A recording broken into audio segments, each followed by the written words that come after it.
दीक्षिता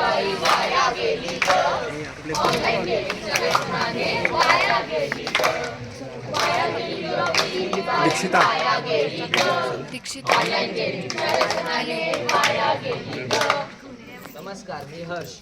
आम्ही Brian Maharashtra college of कॉमर्सचे राष्ट्रीय सेवा योजनेचे विद्यार्थी आहोत. आम्ही एक छोटंसं पथनाट्य तुमच्यासमोर सादर करत आहोत. त्याचा विषय आहे ऑनलाईन गेमिंगचे व्यसन. तर पाहूया आपण राधा नावाच्या मुलीच्या जीवनातील एक प्रसंग पहिला.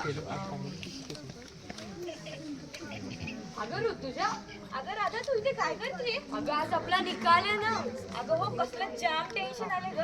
मला 10वीत ना चांगले मार्क मिळालेले, त्यामुळे माझ्या आई बाबांचं खूप अपेक्षा आहेत माझ्याकडे. तेच तर ग, बघ ना 2 वर्ष रिझल्ट आहे, पाहून 2 वाजले. निघायला हवं आपण. तुम्हाला कॉल करशील, तुझा रिझल्ट सांगशील? नक्की पक्का कॉल करशील. चल बाय बाय.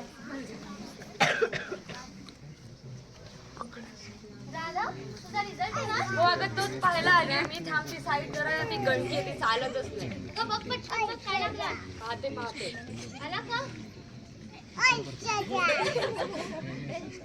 ए आई, मला 90% मिळाले. काय 90%? अभिनंदन. बघ, मी तुला सांगितलेलं की नाही आपली एक हुशार आहे म्हणून. हो, आपल्याला काय हुशार. मग आज काय करू बोल? आई, मला शिरा खूप आवडतो. शिरा करते का? चालेल करते. आणि बाळा, काय करायचं ठरवलंयस मग पुढं? बाबा, मला ना पुढे CA करायचंय, पण त्यासाठी ना मला बाहेर गावी जायला लागणार आहे. पुण्याला जावं लागणार आहे. अच्छा, कॉलेज 10 बघितलंयस का सगळं? हो, कॉलेज आम्ही चौकशी करून आली. बरं, व्यवस्था आहे का तिथं राहायची तुझी? हो, अहो तिथे पुणे, तिथे सगळं काय मिळतं. पण तुला एकटी कशी जाणार? अहो ऋतुजा पण असेल ना माझ्यासोबत. पण तिचे घरचे सोडताय का तुला? अहो सोडतील तिला. चालेल. पण आई ना, एक अडचण आहे. माझं ना नवीन सगळं काम करण्यासाठी आणि तुमच्याशी संपर्क ठेवण्यासाठी मला नवीन फोन हवाय. कोणता फोन हवाय तुला? मला ना आयफोन हवा. आयफोन. आईचा फोन कशाला हवाय? आईचा फोन नाही हो, तो ब्रँड असतो ना त्याच्यावर असं उष्ट सफरचंद असतं.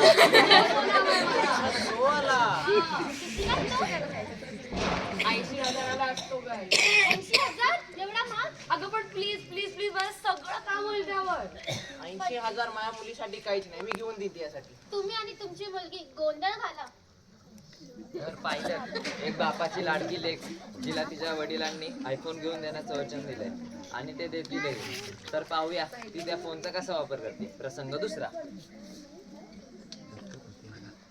हेच बाबा माझं हॉस्टेल. अच्छा, हेच आहे काय? हो बर बाळा, नीट अभ्यास कर आणि वेळोवेळी फोन कर आम्हाला. हो, नक्की. येतो मी पण आता. तर पाहिलं, राधा आता शिकायला पुण्याला गेली आहे आणि ती तिथे जाऊन फोनचा कसा वापर करते ते पाहूया. प्रसंग पुढचा.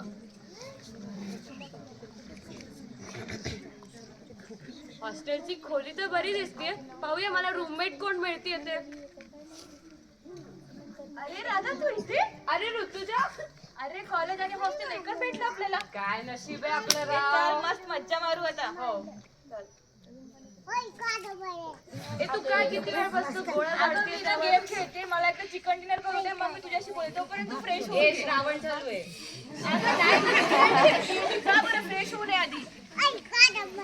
सांग ना जरा मला, काय करते तू? फ्रेश झाली आहे का? हो झाली. तुला पबजी माहिती? नाही. कुठल्या दुनियेत जगते, तुला पबजी नाही माहिती? नाही. ठीक आहे, पबजी हा एक गेम आहे. तुला माहिती का? मी तुला शिकवते. हे बघ, हे असं खेळतात. पाहिलं का आपण, राधा तिच्या आयुष्यात गेमची सुरुवात तिच्या मित्रमैत्रिणींमुळे झाली आणि ती त्याचं व्यसन लावून घेते का नाही ते पाहूया. पुढचा प्रश्न. ए राधा, चल आवर गं, कॉलेजला जायचं. आज आपला पहिला दिवस आहे. हो, पहिल्या लेक्चरला बाबा लेट नको करायला. ए, हा तर आपल्याच गावचा आहे रे. अरे रोहित, ऍडमिशन घेतलंय. हो, इथे कसं काय? अरे वा, सांगायचं ना मग आधी. तुम्ही इकडे कॉमर्स करताय. कुठली डिव्हिजन आहे तुझी? डिव्हिजन आहे. अरे वा, एकच डिव्हिजन. चला पहिलं लेक्चर करूया. काय जाम बोर लेक्चर होते. चला कॅन्टीनला कोण येते का? घे ना. ए राधा, चल. काम कर. तू वाटायचं काम करते.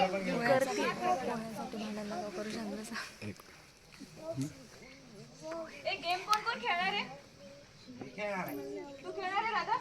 मला ना वाटतं आपण आता लेक्चर नाही बंक करायला पाहिजे, आपण जाऊन लेक्चर केला पाहिजे. असं पण काय करते त्या लेक्चर मध्ये? आज तर पहिला दिवस आहे, काय नाही होत कधी बंक केलं तर. एक लेक्चर बंद केल्यावर काय नाही होणार. ठीक आहे, मी टीम क्रिएट करते. कोण कोण खेळणार चला खेळूया. आज चिकन डिनर केल्याशिवाय घरी नाही. हा नाही जायचं चला. तुझी आयडी सांग, तुझी आयडी सांग. तू खेळणार आहे का? ए खेळ ना. एक चल त्याला सोड करू दे अभ्यास, काय सारखं सारखं अभ्यासच करतो तो. Chicken dinner. एक चल झालं चिकन डिनर, चला आपण जाऊ आता. कसं पण मेसचा टाइम झालाय. एक चल बाय रोहित, उद्या भेटू आपण.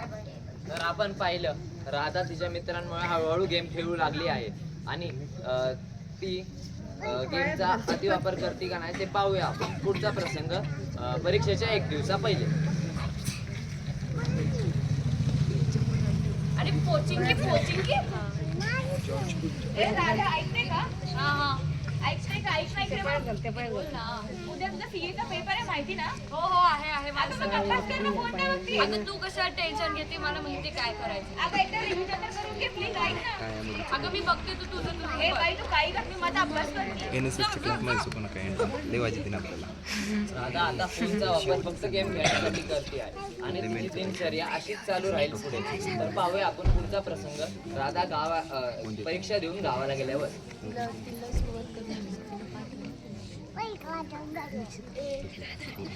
टिंग टॉंग.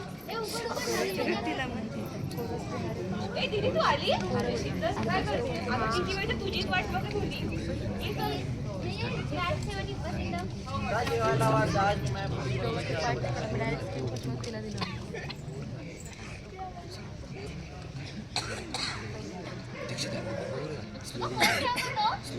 ठेवता एक महत्वाचं काम करते जरा. हा थांबा, चार्जिंगला लावते.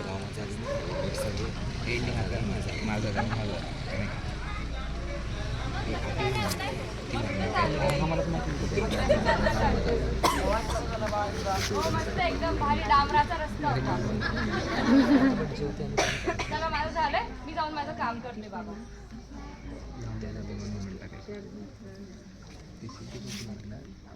ए दीदी तू काय करतेय? अरे गोळी घाल ना त्याच्या डोक्यात. ए दीदी सांग ना तू काय करते, कोणाशी बोलते? एनिमी आलं. ए दीदी प्लीज सांग ना तू काय करते? डिस्टर्ब करते तू. ए कशाला तिला ओरडते एवढी? हे ती काहीतरी काम करत असेल म्हणूनच फोन देत असेल ना. काय एवढं काम करते? आल्यापासून तर मोबाईलच घेऊन बसली. ए तुम्ही ना मला समजूनच घेत नाही, मी आतल्याच खोलीत जाते. ती आत्ता चालली का तू तिला उगाच ओरडतीये? ती आल्यापासून मी बघते फोनच घेऊन बसलेली आहे ना. जेवण करत आहे ना काय करत आहे. जाऊ दे, काहीतरी कामात असेल म्हणूनच नसेल.